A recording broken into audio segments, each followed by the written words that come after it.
Lassiter Factor. What's up, all my movie-loving maniacs? This is your boy, Bankful B of the Lassiter Factor, and today I'm going to talk about one of my most anticipated movies of the year, Toy Story 5, which was released in theaters over the weekend. I went to the theater to go see it, so let's review. So in Toy Story 5, it takes place sometime after the events of Toy Story 4, in which we continue the toys' time with Bonnie, who is now 8 years old. Bonnie receives a lily pad, which is a legal barrier for Disney and Pixar to use an iPad. But anyways, the toys, and really all toys within this universe, are threatened by the existence of these iPads. Let me just call them what they are, these iPads. But anyways, in this movie, it basically tackles the conversation of kids being glued to their iPads versus actually playing with toys. And then this movie is also a direct sequel to Toy Story 2, in which Jessie is in the forefront, and we focus on her and basically all the baggage she got from her time with Emily and everything that came with it.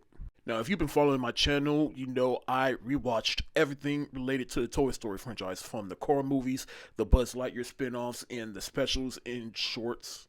I just love this franchise. It's one of the few franchises that is actually grown with his audience.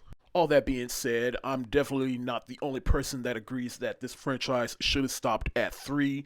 They got lucky with 4, and now here you are with the 5th movie, and I am here to report that they still have yet to make a bad Toy Story movie. Now, is this as good as the first 3 movies? Not necessarily, but I do think it is an improvement over 4. And don't get me wrong, I like 4.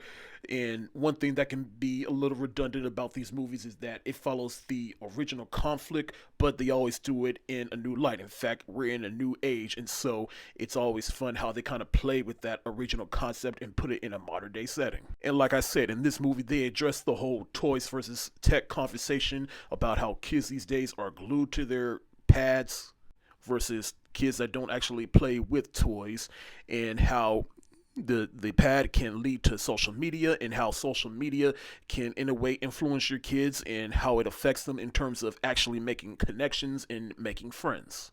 And it also tells the parents, like, hey, tech is fine for your kids, but only in moderation, because kids still need imagination and they still need connection. And as I said earlier, it was definitely a smart play to put Jessie in the forefront, because we already had Woody's story, even though he's in the movie, but we got closer to his story within 4. And Buzz, I'll get more on him in a little bit, but I like that Jessie is in the forefront because we get to explore more of her demons from the second movie.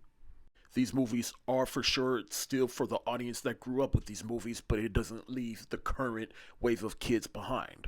My only real gripes about this movie is that some of the OG characters that have been around since the first movie, like Potato Head, Ham, Slinky, Rex, and even some of the newer characters from some of the later films like Forky, they kind of get sidelined in this movie. But I get it, because we've already had time with all these characters, and plus there's just too many characters to try to juggle and give time to. So it's good that we focus on the core 3, which is Woody, Buzz, and Jessie. But Jessie is in the forefront. Like I said, this franchise now has yet to make another movie. And if they make a 6th movie, which I've heard about, to close out Bonnie's time with the toys, I'm actually fine with that. Just give us one more movie and then finally put this franchise to rest. But hey, it's Hollywood, baby. But until we blow that bridge, I am completely happy and satisfied with the movie we got in Toy Story 5. This movie was definitely for parents and their kids.